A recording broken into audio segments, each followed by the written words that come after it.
Hello and welcome to the Happiness Is podcast with me, your host, Bruce Aitchison from Happiness Is Egg-Shaped. And today we are going big, very, very early. We are going 6'10". Now, I've been chatting off screen and I am already very excited and fully immersed in this. This is a man I have admired for a long, long time. He has been the face of a sport in Great Britain and certainly in Scotland. He would make this look very, very small. I've got his signature on here. He's a real hero of mine. He is an MBE. He is the one, he is the only Mr. Kieron Achara. Welcome, sir. Thanks, I'm going to have to do my LinkedIn profile. That was phenomenal. Oh, man, I genuinely have been such a fanboy of yours for a long time, and I loved getting to come and watch you in your final season with the Rocks. How does it feel to have put that bit of your life to one side? You know what? It's weird because I still haven't. I'm trying to at times, and then sometimes I'm like, I don't want to put it to one side. But it's been a nice transition, I think, for me. A lot of learning, a lot of growing, trying to fall back in love with the game. Actually, I went through quite a bad spell my last season that kind of was making me kind of think of sport that I didn't like it. There was something, I don't know what it was. There was something inside of me. It was kind of making me feel that way. But I've come to back in that love space again, and actually making sure that I'm doing exactly what we said we're going to do at the Olympic Games and inspire a generation. And you've done so many things. You've got so many honours and accolades. Did maybe that final season feel like you were getting to the end of something? You were already anticipating it? You know what? I think it sounds quite cheesy, and then people say like, oh, it wasn't fun anymore, and everyone's like, well, work is not fun, it doesn't have to be fun all the time. Well, to me, basketball was fun. I loved it. I just loved the teammates being around it, but it just became too repetitive, and I started to become this the old man who complains about everything. And that's, I didn't want to be that guy. I didn't want to, I think I wanted too much change to happen too quickly to make things bigger and better. And I felt that it was just getting very quite stagnant. So, yeah, I think there was that. And there was a little bit of self-doubt creeped in as well. Because, as you get older, you start to doubt your abilities and what you can do and what you can't do. And I think that mind game, it was so conflicting that I just knew it was time to try and do something else. Was some of it pressure from outside? Because you were more than just the player. You were being asked your opinion, you were leading things, you were a role model to so many guys within your squad, people out with your squad. Was there too many pressures? I've never, for me, external pressure has never really affected me in any way, because I am so hard on myself. So like internal pressure, maybe so, but we kind of talked a little bit of software. It was that kind of whole success and how it was defined and how things kind of go forward. Through my career, when I made the move back to Scotland, it was very purpose driven. So in my mind, it was all about the infrastructure and that being close and being palpable, that people could interact with me and see the work I put in and give the high fives in the school, all that kind of thing. I absolutely loved for. Then all of a sudden there was little people niggling away saying I wasn't good at it, I wasn't a leader, I wasn't this, I wasn't that, and that was coming internally from our club, and it really affected me. And I was never angry at the words that were said to me in that sense. I was more angry at myself for allowing them to affect me. So that's when I knew there was something wrong. There was some type of insecurity that I was having, and it was maybe because I was balancing so many things. So I wasn't just a basketball player anymore. I was working at Basketball Scotland. I was doing a master's. I was expecting my second child. So I think there was this whole kind of the situation itself. There was a lot going on in my life, and actually basketball wasn't at the forefront anymore. And that I actually felt a little bit of guilt about that, because it wasn't the priority in my life anymore. And because of that, I felt the best thing to do was then to walk away. So, when I say the external pressures, I think it was more just my psychological contract was saying, look, I am not as invested as I used to be to playing. So maybe it's best that the conflict and actually walk away, because I then wasn't performing to the way I believed I could. And because I know more than just Kieron, the basketball player. That's where a huge amount of my admiration comes from. You're leaned on by so many different people. Does the criticism of one aspect then, is it difficult to compartmentalize the criticism of Kieron as a basketballer? Does that then impact on the other roles that you play? Then at that point, definitely, because it's actually taking me, even to this day, I'm still working on it. That LeBron James always talks about this more than an athlete, and I always talk about it. But when you're worked in that position, and this is something I actually try and work on right now with a lot of athletes, is you are literally more than an athlete, but at that time, that's what you believe you are. And it's actually hard to break it down times. Like we always used to say, we talk about basketball is life, ball is life, this, and this. It's like a 24/7 commitment, when the reality is it was never that. But in your mind, you believed it was. Even from a sport like rugby, they maybe train once a day for 2-3 hours at a time. But to them, it's everything, because then there's the sleep, the nutrition that goes into that. So there's a lot of things that are kind of, I believe, are quite micromanaged in a sense. And the goal, I think, is to kind of create more autonomy in that position, and understand that you are more than just the sport. And like I said, it affects so many different facets of your life if that actually does occur. I remember listening to John Amici, who I absolutely love, such an inspiring guy. And he told me, or didn't tell me, told the gathered mass that were there, he was benched in America because the coach saw him studying on a flight. So it meant he wasn't fully committed to basketball. Yeah, and like I said, I believe that there's a lot of old school influences that still exist. I'm still going into different academies and so forth, and there's a complete contradiction, because at one time they're saying we want these services, help them become a more well-rounded, holistic person, but then at the same time it's like that's a distraction. So it's either you're in or you're not, and I think a lot of people are kind of finding it hard, because the old mindset was, you work till you fall down, and by doing that really, really hard work, you'll be the best you can be. And that's what it takes to be a top level professional, with no sleep, no this, no that. And we all know that's not true, Like I even talk about Michael Jordan, like think about how many rounds of golf he used to go on, and he was the best basketball player in the world, So it's kind of finding that balance and saying that, okay, hard work is a necessity, but working smart and being holistic can actually help your performance. And I think a lot of people, especially in the leadership positions, really need to understand that. I love when you talk about learning, you use the word a lot, learning and growing and growth and development. Those are words that, if I was to tot them up, you would owe me a lot of money if you paid me £1 for every time you used them. You played overseas and made a real effort to learn the language. Was that purpose driven, or was that because of a love of learning and the culture?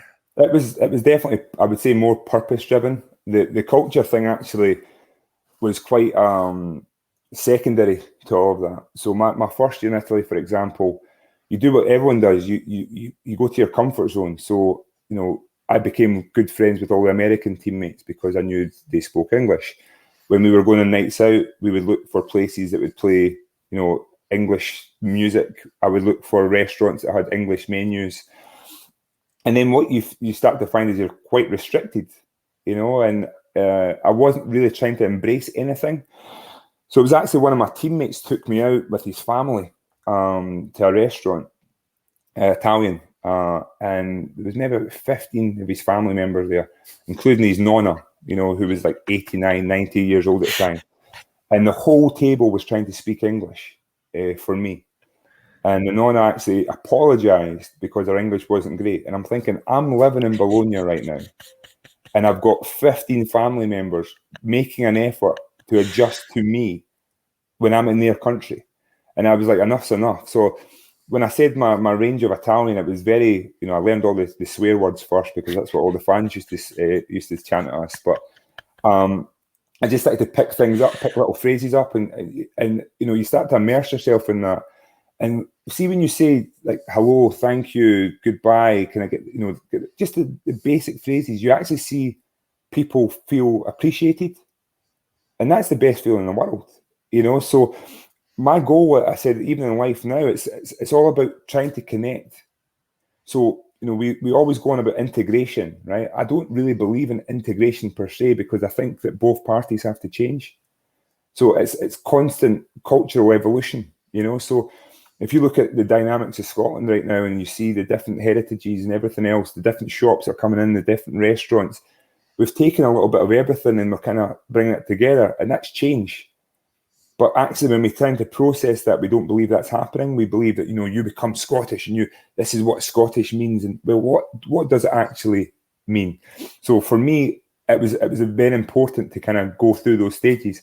But then the problem, what happened was, I then moved to Greece, then I was in Spain, then I was in Bulgaria, and then I was like, okay, I'm going back to Scotland. Enough's enough. As soon as I got to Bulgaria, I was like, you know, I learned Dobra Day, and that was me. I couldn't read, couldn't do anything. So moved back to Scotland and had to learn some Glaswegian when I was living on the West Coast as well. So which is probably harder. Oh, definitely.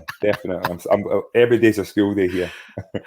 When you go to a foreign country, and you know, basketball, there's American basketballers in every league probably in the world. There would be that comfort zone of speaking English. What benefit and probably supporters when they realised what you were doing? Well, like I said, most places I play, from a fan perspective, you know, they still write to me. They still thank me for what I did for them, even though, you know, a lot of times we didn't win, but they appreciated the work and the effort. And like I said, for me, it helped me a lot, because I was living, you know, I was traveling to training, going back in my apartment. You know, then back then at the start, I was writing letters. There was no FaceTime and everything else. That quickly changed. That was really, really important, because like I said, I was starting to embrace that people wanted to take me places, show me things. You know, they're very proud of where they come from. And a lot of people have never taken that effort, because they were just there to do a job. And again, for my first season, that kind of experience I had, it was really weird, because the coach I had spoke English for the players. I dropped the league 2 years later with the exact same coach, and he didn't speak any English at training anymore. He spoke only Italian. And it actually helped, because I think that his English wasn't great, that he couldn't get everything that he wanted to get across. But when he did it in Italian, I started to understand more of what he was actually trying to get, the message getting across. So again, it was very appreciative. And I think, like I said, that authenticity of just trying to make an effort. You know, no one wanted you to be perfect. I always sometimes cringe at sometimes when you come to Scotland and people are trying to make an effort in English, and people are making fun of them for getting things wrong and getting phrases wrong. And I'm thinking, you know, they're making an effort. That's all you should expect of anyone in life, just to make an effort, you know. So it really, really helped me. It helped me really enjoy my experiences more. I wasn't living for the summers anymore. I was just living for, you know, embracing the culture. And it also, I think, helped me from a basketball perspective too, just to connect with the rest of my teammates and feel a part of something. You've come a long way from Falkirk Fury. Definitely. How do you end up going to so many different countries? Is it a phone call? Is it word of mouth? Is an agent working for you? How do you go from one to another? Because I think I've heard you say before about one of the difficult bits of your basketball career was signing 1-year contracts, maybe not knowing where you're going to be in 13 months' time. Yeah, it was very, very difficult, and it was very agent led. And my agent story was quite unique as well, because I signed with Luol Deng's agent over in the States. And I'm thinking, I knew Luol, quality player, was well represented, great agent. But he went through some things. It was like a dispute with another player, and he had to actually let go of his license. So Luol went to another agent, and I was just left. It was my first year out of university. So it was actually the team that contacted me and said, look, we've been trying to get in touch with you, but we don't have an agent. I said, well, I don't have one right now. And they said, well, do you want us to get you one? And I was, you know, being naive, being me, I was like, yeah, no problems. I never actually thought about the business side of the sport, and actually they could cut a small deal and pay me less. And what, you know, that anyway, I met this new agent from Italy, Mario Scotti, very, very Italian. And, he became my agent, and he represented me for my whole career. And actually, he apologised to me my first season to say that my deal wasn't great. To me, it was a life-changing, significant amount of money, and he actually helped change my deal my first year, halfway through the season. And like I said, I would never have known any different. But we obviously had a connection. He felt a little bit guilty and did that for me. But yeah, he stayed my agent through my whole career. And I was mainly in Italy, obviously. And then I actually talked about wanting to go other places. So Spain was the big one for me. I really wanted to play in Spain. So we kind of put a plan in place on how to get there. And we just made that work. So yeah, I always felt indebted to him. But at the same time, I think we had a really, really good relationship. Did you ever walk into a club and think, oh, either or, I've arrived, or what the hell have I done? Definitely the arrived piece when I arrived in Spain. I loved that. The team we had there, even to this day, I keep close contact with a lot of the teammates. And the staff were amazing as well. But remember I told you I dropped a league to go in the second league 1 year in Italy. And that was to get more of a playing role, so I'd be a starter and kind of get that experience, because I usually came off the bench, and it was the same coach I had in my first year. But they arrived. I was in Sicily, and they arrived the first day, and you think Sicily, wow, it's beautiful, and it was gorgeous. The place was amazing, but they showed up for the first day on a moped, a Vespa, and the guy goes, "Get on." I'm thinking to myself, like, well, what have I signed up for? And it was just, I was like, I'm not getting on this. Me being my prima donna self, I'm used to getting a driver and this and this at the start. And he showed up in a Vespa, and I was just like, oh, wow, it was a different life. Like Italy, from the north of Italy to the south, it's like a completely different world. But how friendly the people were there. It was such a close community. But the physio was like a friend of the owner. And he would be there with cigarettes, smoking while he was doing, like, giving you some treatment, and it was just it was a complete unique experience. But yeah, it was. I did have a little bit of doubts there, and did get on the phone to my agent, but I quickly adapted to that and loved it. Like I said, there's not one place that I've really disliked. Every place that had their own little things that I kind of picked up, and again, trying to come close to the teammates, the locals and everything, I think definitely helped. I'd love to see 6'10" basketball player on the back of a Vespa. Honestly, my knees were up at my ears, and all the little cars were peeping at me like, Kieron Achara. It was just, it was a very unique experience. How do you find the influence that you've had and the role models you had from the beginning of your basketball career? Because I know who runs Falkirk Fury, and I'll let you talk about him and the impact he's had, not just on you, on lots of players who have become names and many who haven't, and built a real sense of community where I know you can stroll back in and you're just Kieron again.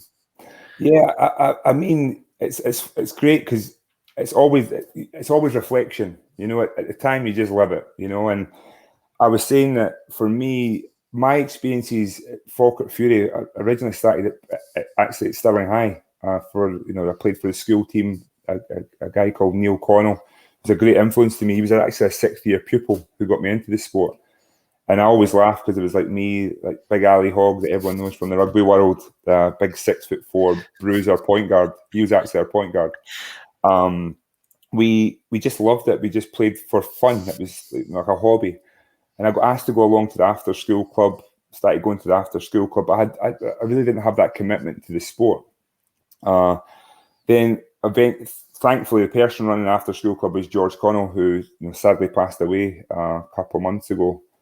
And he was the one who really made me love the game of basketball. Like, it was just like, he, from a teaching background, I think he was a teacher at McLaren, maths teacher.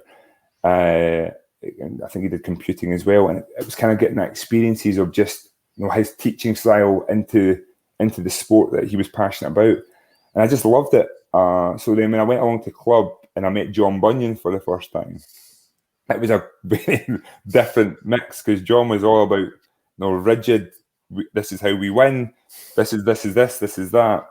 And I think the two of them combined was really, really great. But what John had was this authoritarian kind of mindset that he could just get things done, and I did appreciate that. So he was working endlessly to try and help me push and further my career, as well as his son Keith, who was a great role model of mine, who was at Edinburgh Rocks at the time.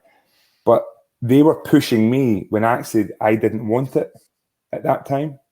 Like, I wasn't ready for that. I was still in this kind of being young Kieron, going out with my friends at the weekend, partying, doing what I needed to do. While they were like, you could be this, you could be that, you could do this, you could do that. And it was very conflicting. So when I reflect back on it, I look at the support they were giving me. It was great, and they never gave up on me. But at the same time, it was like, at the time, it was quite overwhelming. And it was just like, no, George is cool. I love this because there's no pressure. It's just this, this, and this. And I mentioned earlier about I never put pressure on myself. I didn't put pressure on myself in the sense that I was doing what I wanted to do. If someone was trying to get me to do this, this, and this, he was show up for weight training, show up for this. No, I wasn't interested. But then eventually I went over to a camp in the States. And again, another great influential coach, John Grant, who also sadly passed away this year, got me over to America. And I then saw basketball in that sense, because you think of America as this and that. And another coach put his arm around me and said to me, son, if you work really, really hard, you could get a scholarship. I had no idea what a scholarship was. And he then explained it to me. And that was it. That was it. I literally, I flicked the switch, and I was like, I'm in. I'm all in. What do I need to do? So now it's the Keiths, like, come to weight training, okay. Come to training, okay. It just changed. And, by that time I was 15, 16. And, I look at people now, and there's like 8-year-olds getting told, you need to do this, and you can't play rugby as well as basketball. You can't, if you want to make it to the top level. What I'm saying is the mind's developed differently. If you're that kind of support network, you can actually be, I could have very easily said, leave me alone. My personality could have said, leave me alone. I don't like this. Get away from it. So I was saying that John Bunyan, what he did for the community was great, in the sense that constantly pushing, constantly evolving. But I think the way that where I tend to differ is I don't really care about being the professional athlete just yet. I care about people loving the game and loving sport, and how do we find a way to get more people playing, instead of thinking, how do we pick a squad of 12 and play in this competition for this little trophy?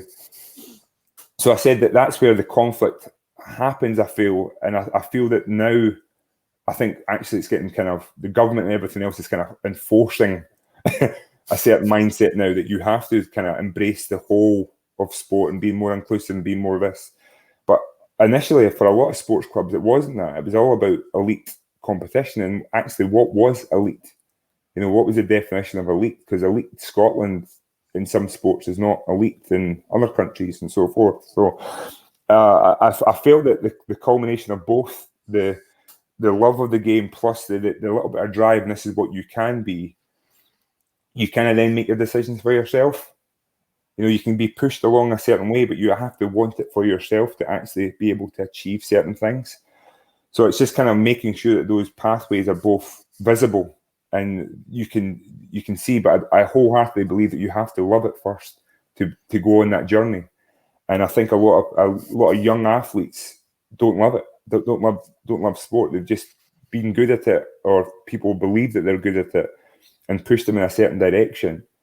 And then they have all these hopes that are being created by other people of what to achieve, because they believe in you, they this and that. But actually, it's never really been there for you. And then you kind of get into a position that you don't know what else to do, because this is all you know. And it's a scary, scary thing, I believe, for the mind. Amen. I absolutely 100% agree with that. The passion is where it has to come from, and I think I'm hoping this is going to lead into something we spoke about off record.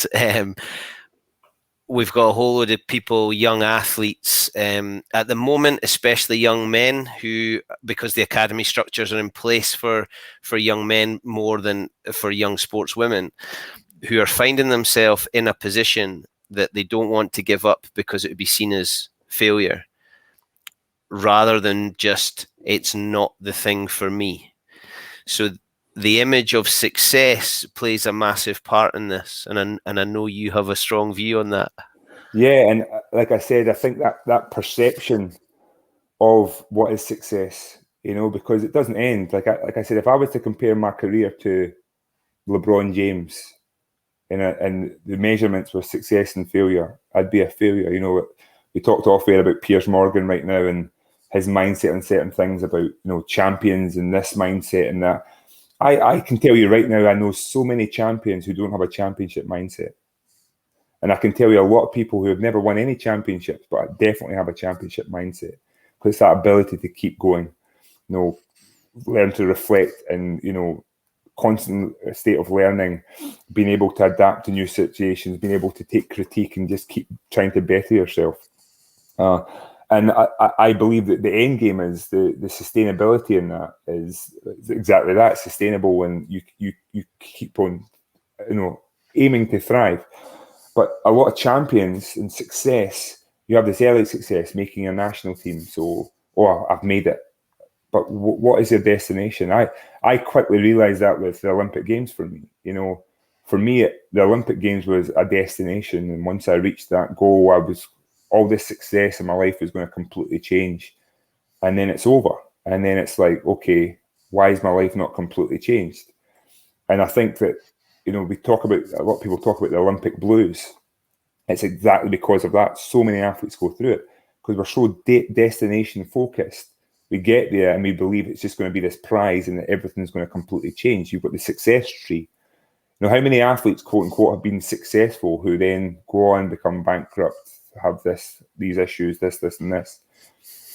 Is that, how do you then measure success? If you get success, look at Sky Brown, just got an Olympic medal at 13.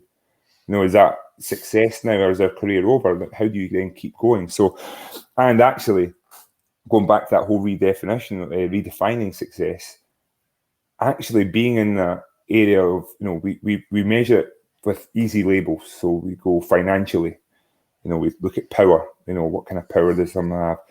Or like now, I even look at myself, people will say I'm successful because I've got a title now, I've got an MBA. So I'm successful, I'm this, I'm that. I was an Olympian, actually, what I've realised very quickly was that means nothing if I don't continue to keep going, don't give back, don't try and help others, don't try, what's the point? And I think that a lot of people fall into that trap because it's so easy to do it. And that we set these expectations for ourselves based on societal norms, I guess, in a sense. It's not really what you'll hear it every day. I want to be an Olympic medalist. Why? You can't actually answer the why. A lot of people are like, oh yeah, because I'll be the best in the world. Okay, what does that mean in the grand scheme of things?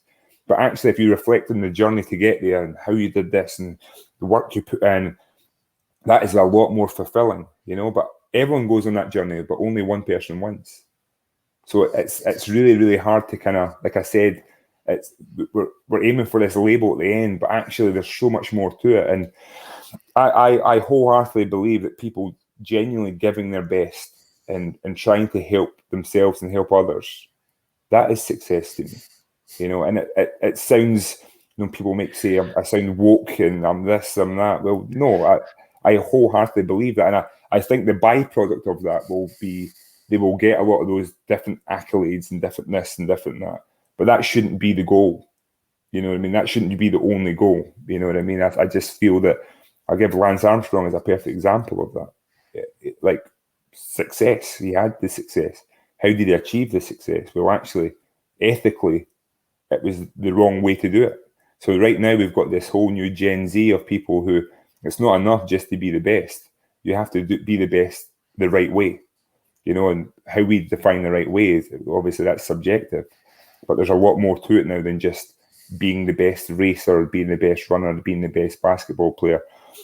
There's so much more to it, and you have to live this more, with I guess your moral compass is screwed on and making sure that you're working to the best of your ability, but also doing a lot more for others as well. It can be a tough sell though, can't it? And you're involved in programs and with basketball, but with other sports and with other organizations, it's a tough sell to a kid who sees that gold medal or that trophy or that big contract as that's the success, that's what I'm striving for. To speak to them about the people you meet, the experiences you have, the skills that you learn, they're not objective, they're not tangible things they can reach out and touch. Where's your challenge there with speaking to the different groups and working with the different organizations that you're with? I still believe they aim for those goals. I just think that during the time they're going through it, it's kind of having these little interventions to kind of look at, like how are you going forward. So I was always talking about people are now, and a lot of organizations like this now too are very value driven, and you actually see people going for jobs now, and they'll ask about the company culture and what they start. I think that's really, really important in the sense that, say, for example, you've got a young person who needs to be a little bit stronger to get to this next position, and then they actually start, taking, doping, right? Well, those interventions, if you remind them like that's not the right way to do things, and actually, then going back to that whole success story, the person who gets an injury before a competition and doesn't make it to the next level or doesn't compete in the Olympics. It's then you have to have those interventions think about where you come from, your journey of where you've got to now.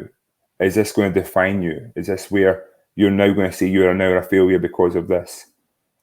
Because you can still go, you can still pivot. And my thing is, it's opening people's minds to these different opportunities. So, like I said, basketball was an easy route for me, in essence, in the sense that, don't get me wrong, my journey wasn't easy, but it made sense. If I said to someone, I want to be a jockey, right?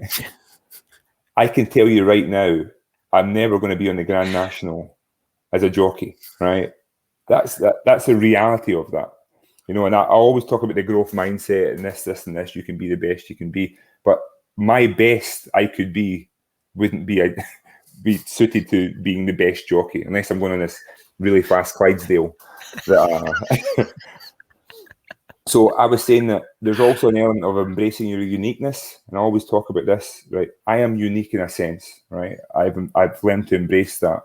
Actually, some of the sports on that can help, but that is from an athletic perspective.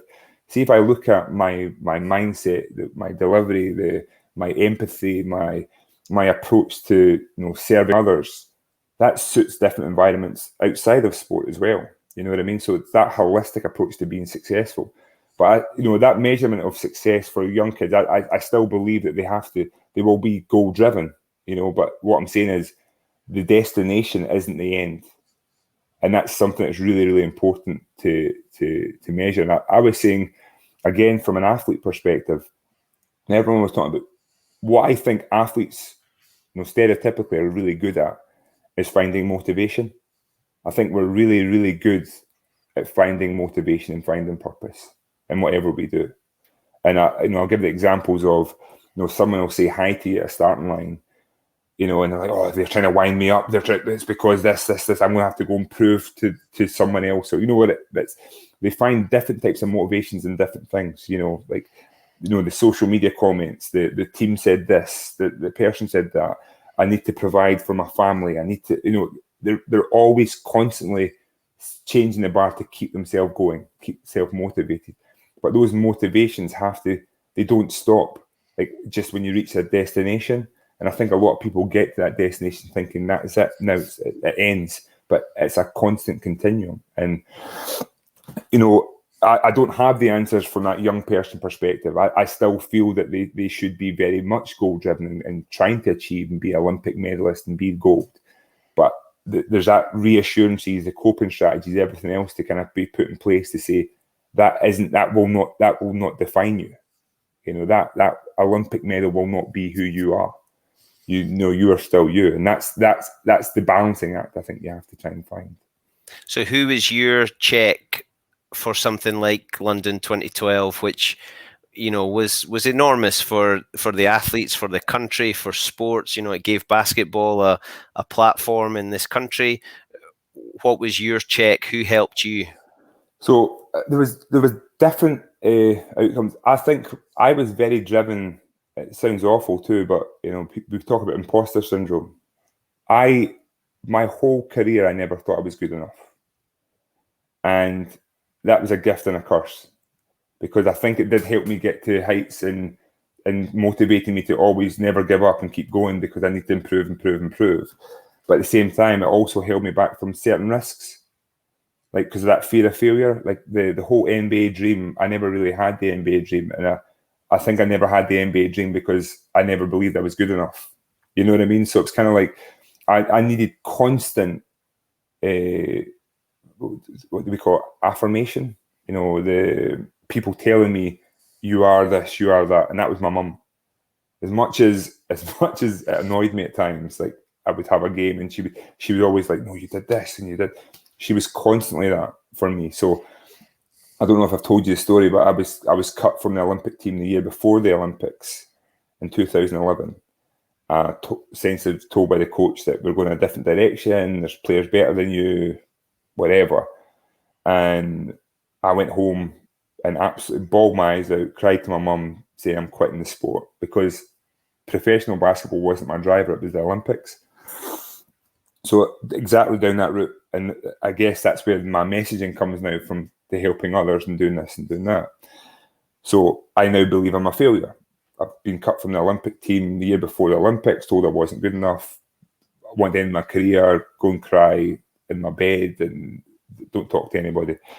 My mum, you know, did what every woman does, and kind of she did it in a it's probably not socially accepted now.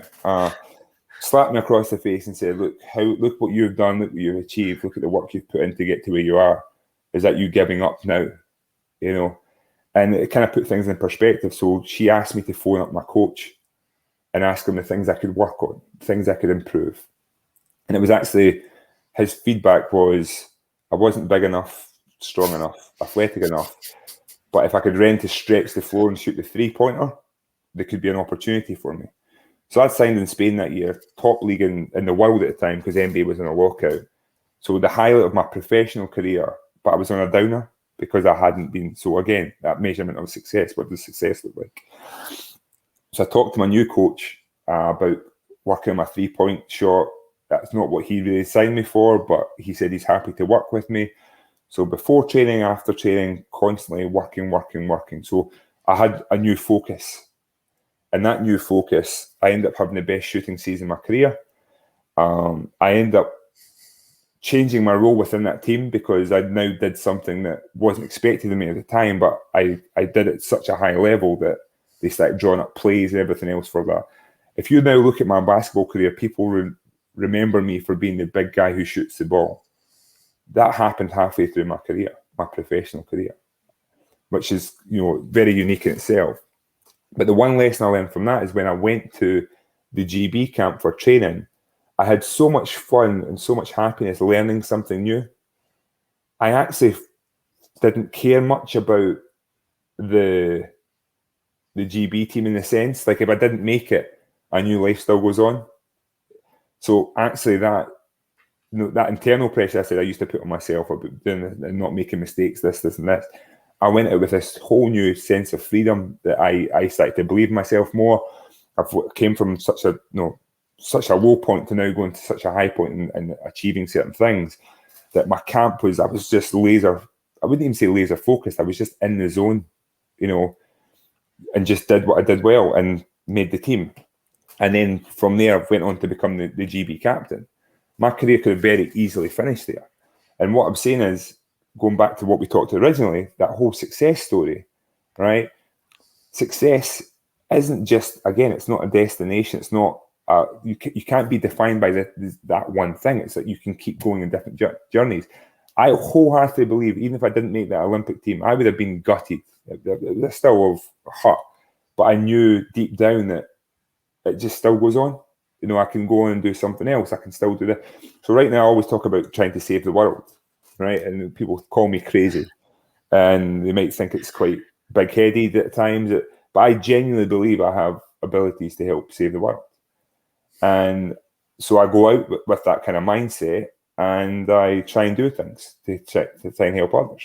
There's going to be some things that actually don't work out at all, but my intentions are pure, and I'll keep going. I won't stop. So that's where I'm at now, and I think these little things have shaped that. But if it wasn't for my mother, that could have been the end of my journey in that sense. Because again, from a definition perspective, I thought I'd failed. You know, it's just so it's quite interesting. I actually during this talk realised that where I get that mindset from, and it was from that intervention. It was exactly from there. If mothers don't know, then I don't know who does. I love it, and with a very strong mother myself who has belted me around the head, I know exactly where you're coming from. So I love that. So what was the Olympics then? Did it live up to it? Was it just a bonus with that mindset, or did you fully embrace it? What was the event like? The event itself, you know, again, if I could have done things differently, I would have maybe been a little bit more focused in the event, because my goal was to make the Olympics. I didn't think about medaling or winning, or, you know, I think I was quite a realist in that perspective. But I really embraced it. Like from a learning perspective, I was just going around so many athletes and asking them how they got here. You know, what was their journey, and what you quickly realize that no one had a plan, really. It was all kind of like this. Okay, I like this. I did that. All of a sudden, I'm here.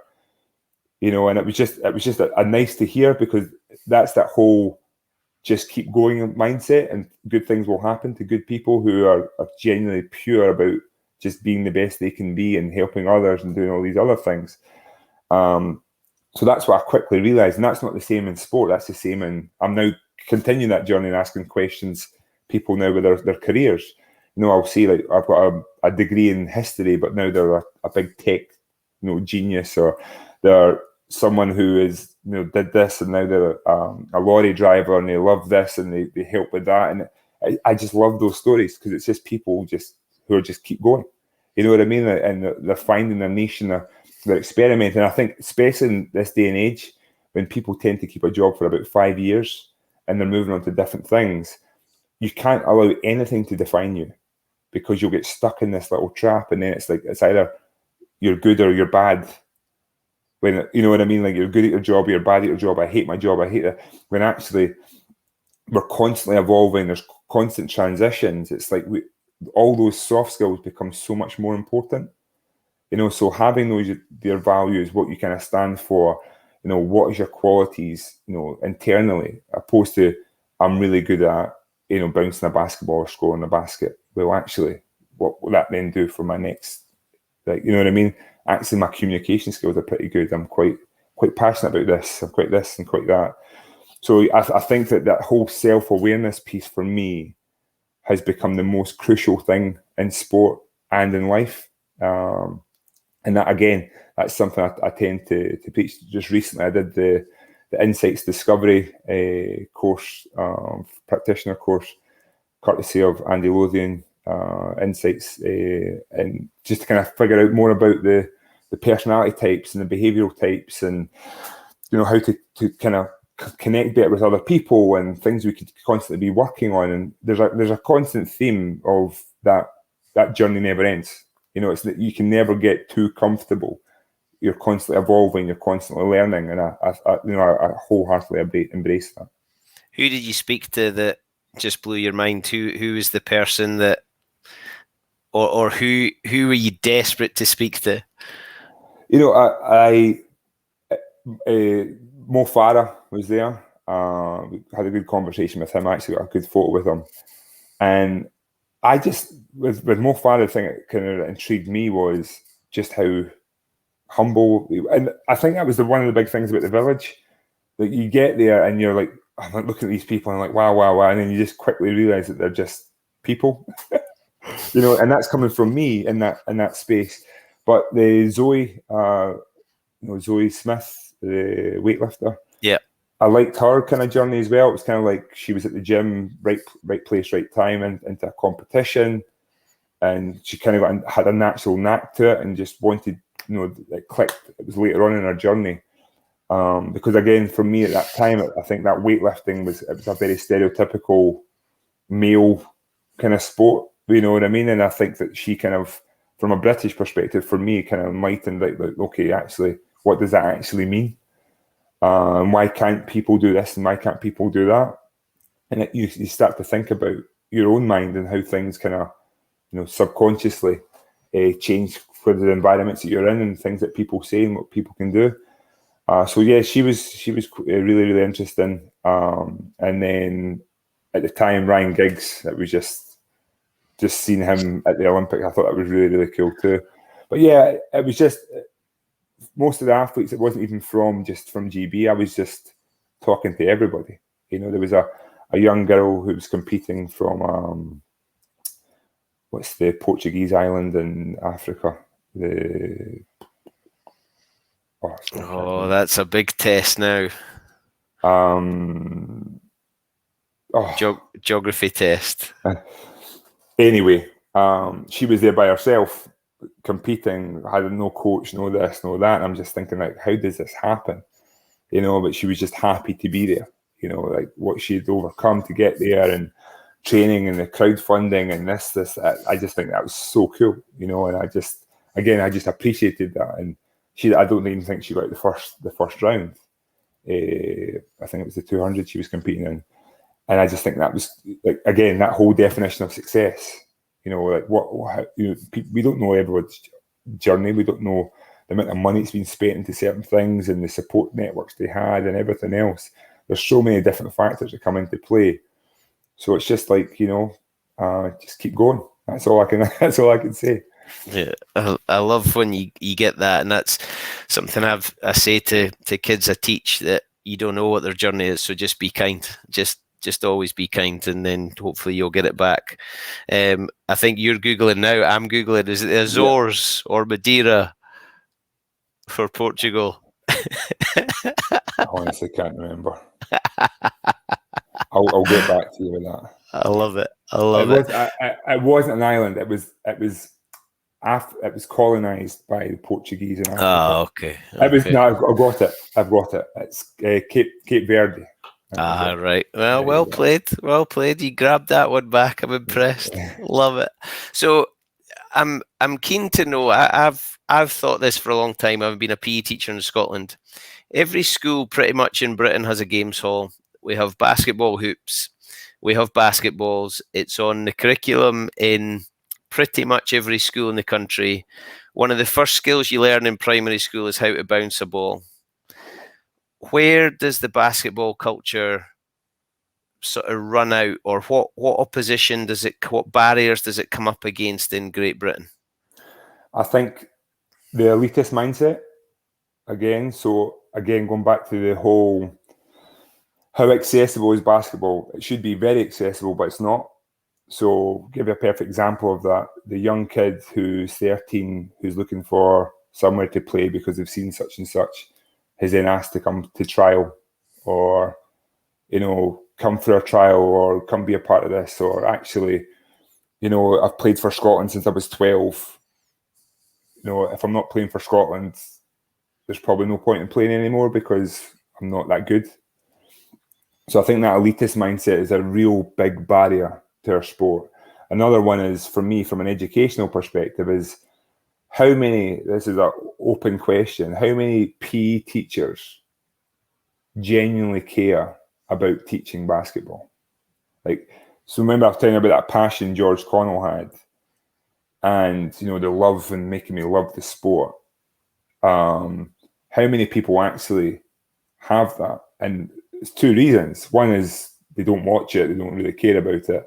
Other one is they don't completely understand it, the rules. So it's just kind of like, they brisk through this, they look at their coursework, what they need to deliver on, they don't immerse themselves into it. And that's not their fault. That's because it's a quote unquote an alien sport to them. You kind of go to your default, what you feel most comfortable with. So, if it's someone, a lot of schools, especially primary schools, you'll have the janitor sometimes take the football team, right? So there's a love there, there's a passion there. It's you come up with it. They feel comfortable in that environment. You're now stepping out your comfort zone again. And, a lot of people badge collect and they get their badges and do this and do that. But actually, it's the bare minimum, And I say the same thing from any subject in school. Languages is one of those big things for us. I feel that we do bare minimum languages, and I go to other countries where I've lived, and I'm like, wow, like it's actually frightening. But it's something they're passionate about because they believe that language creates more opportunity. The more languages you know, the more open you can be. Well, actually, where we live, it's like, well, if you don't understand English, what's the point? That's all you need.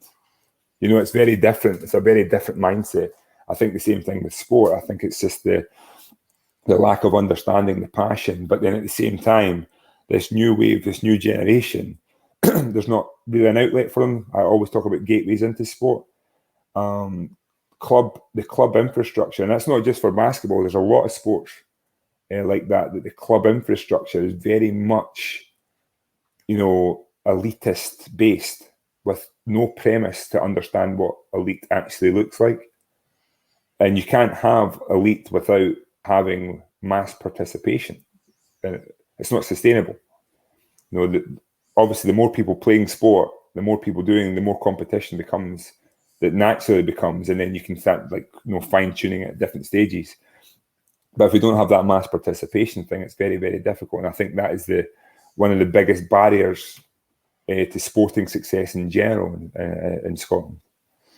And talking of barriers, so you played in an area where basketball does have some importance. There was a club to fuel that, and mentors there to guide you. What barriers have you come up against? So for me, the barriers into sport, right? So when I say I got lucky, right? So we had a passionate school kid who was a sixth year who was willing to take a school team. We had supportive PE teachers who actually came from a basketball background, and Mrs. Morrison was one of my PE teachers. And then Mr. Clark, who was opened us with open arms to just take us along. He didn't really know much about the sport, but was happy to commit to that. So I was lucky in that sense. Then George Connell came into my life because of Neil, who was another one passionate. There was an environment for me to there. Then Falkirk Fury. I'm not from Falkirk. I'm from Stirling, so I had to travel. But George Connell was my coach, who lived in Stirling, who then took me through. So if I look at this day and age, that doesn't exist because of safeguarding. That coach wouldn't be able to drive me to training, right? So that wouldn't exist. It wasn't there, Then fees, everything else, the direct debits of £40 a month, this and this. I wouldn't have burdened my mum with that back then, if there was that big a fee, because again, at that stage in my life, I wasn't that committed to the sport. So that's quite a big expense to some families. So if I wasn't really, really loving it that much, okay, I'm not going to burden her with that. So again, I don't exist. Then the final caveat now is I look at the national team. You're paying about £900 a summer, whatever, and they'll write something saying, if you can't, if you think that you cannot afford it or whatever it may be, you get in contact and we'll try and find a way. Again, I wouldn't have burdened my mum. I wouldn't even put her in that position that you're having to go to, the governing body and say, I will find a way to, can you help us out here because we don't have the money? So I was saying barriers, I actually don't exist in this day and age. I didn't have fees, I didn't have this, I didn't have that. So I don't exist. And that's, again, it's something that kind of motivates me about the infrastructure, because it's not a club fault. That's a government fault, in my opinion. Because if you look at the way we've got this amazing sporting infrastructure with some of the best facilities, the best this, but how much do they cost? So where do you put that cost? Well, you have to put the cost onto the parents. Well, actually, if you put the cost onto the parents, there's a whole section of society who now can't access that. That's not the club's fault. I keep going back to that. It's bigger than that. So if I go to somewhere like a Spain and the government subsidise a facility, which for that community that they can go and use, and the team runs that, but the caveat is, it's free for the kids to use, but actually the health benefits, the mental well-being benefits, that they see it as a return on investment. We're not at that stage right now. We see sport as an afterthought. We see sport as, even going from an educational perspective, okay, it's exam time. Let's completely stop sports completely, because education is the most important thing. When we're not thinking about, actually, this can help enhance and get your mind changed in different places and everything else. So it's like right now, the culture that we have in Scotland is very much sport is a nice afterthought, when actually it could be an enhancer to so many things. And that, again, that's where the conflict, that's where the barriers really came in. And now you're a parent. What does the future look like for sport? Are you motivated by it? Are there things you can see are improving? Is basketball in a good place? I love, like I said, I love sport, and I love now that actually you can be 5 and 6 and go to different sporting things. You know what I mean? Like there's the little kickers, and there's was it rugby tots, and all these different little groups are kind of going on.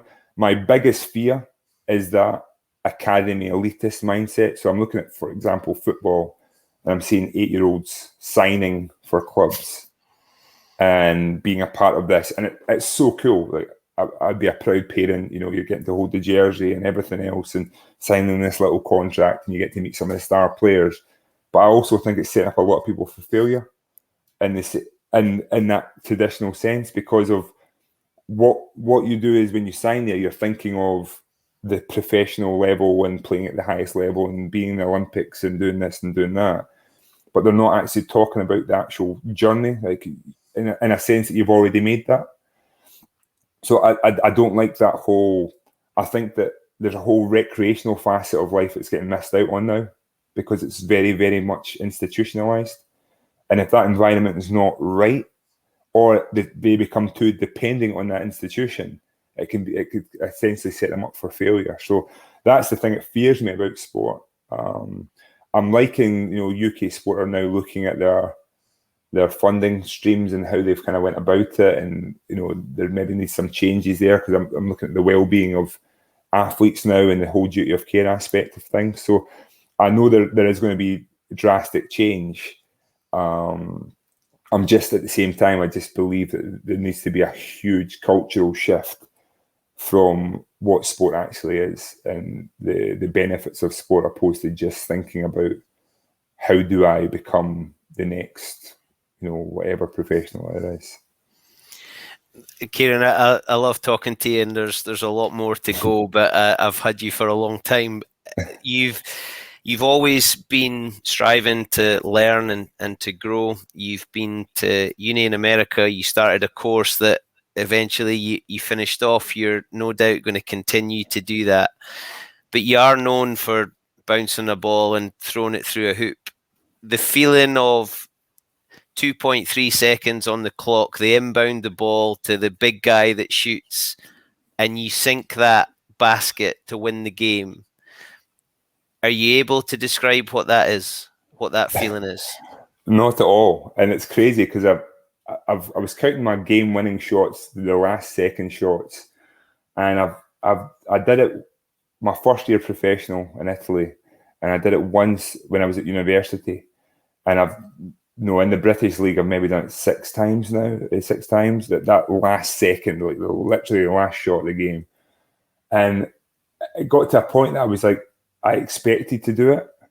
You know what I mean? Like every time I shot that ball, I genuinely believed it was going in. But when I missed, it was quickly erased, because I just realised that they don't always go in. But I believed it was going in. So I think that it was just a weird thing. I think if it never happened in college, it never happened in university, it never happened in my first year pro, It could have been completely different. So that's the thing for me, that the whole thing about the mind, it's such an amazing thing, because it literally can trick you into believing you are. You can't miss. But that, again, it's a gift and a curse. So yeah, I've had many, many fond memories. And one of my friends said to me, well, that's never happened to me because we beat everybody by 20 points. So it was because you weren't good enough to win by more. So I was like, okay, that's a nice way of looking at it. Way to bring you back down to earth. Kieron, listen, as I said, I absolutely loved it. Thank you for giving up the time. There's so much in there for me to learn, and I think everybody that's listened will have absolutely loved it. So thank you very much. It's been brilliant to see you. Look after yourself and enjoy getting out and being free again. I appreciate it. Thank you. Thanks, Kieron. An absolute mountain of a man. Lots in there to listen to and to consider and to learn. A voice that needs to be listened to, because there is definitely enough in there to support having been through all those experiences and to look at what's going to happen in the future. Kieron Achara, GB, MBE, all those good things, but when it comes down to it, just a bloody good human. If you've enjoyed it, please subscribe on Apple, Acast and Spotify. You can watch on Facebook and YouTube. Leave a comment if you enjoyed it. Tell your friends, and hopefully you'll be back again very, very soon for the next Happiness Is podcast. With me, your host, Bruce Aitchison, and my happiness is always egg-shaped. Thank you very much, and I'll see you all again very, very soon.